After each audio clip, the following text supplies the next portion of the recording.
ಉತ್ತರ ಪ್ರದೇಶದ ಪ್ರಯಾಗ್ರಾಜ್ನ ಕುಂಭಮೇಳದಲ್ಲಿ ಡಿಸಿಎಂ ಡಿಕೆ ಶಿವಕುಮಾರ್ ಮತ್ತು ಅವರ ಪತ್ನಿ ಉಷಾ ಅವರೊಂದಿಗೆ ಪುಣ್ಯ ಸ್ನಾನ ಮಾಡಿ ದೇವರ ದರ್ಶನ ಪಡೆದರು.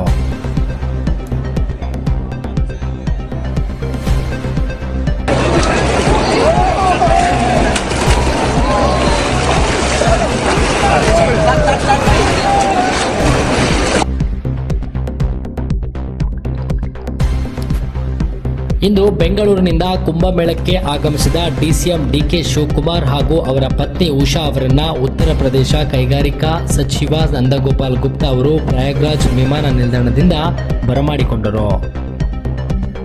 ಅಲ್ಲಿಂದ ಉತ್ತರ ಪ್ರದೇಶದ ಪ್ರಯಾಗ್ರಾಜ್ನ ಕುಂಭಮೇಳಕ್ಕೆ ಡಿಸಿಎಂ ಡಿಕೆ ಶಿವಕುಮಾರ್ ಮತ್ತು ಅವರ ಪತ್ನಿ ಉಷಾ ತೆರಳಿದ್ದರು.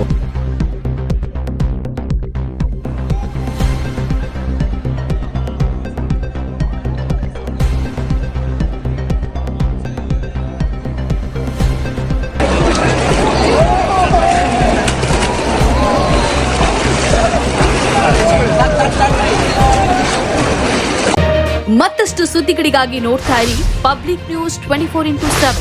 ಇದು ಸತ್ಯದ ಧ್ವನಿ.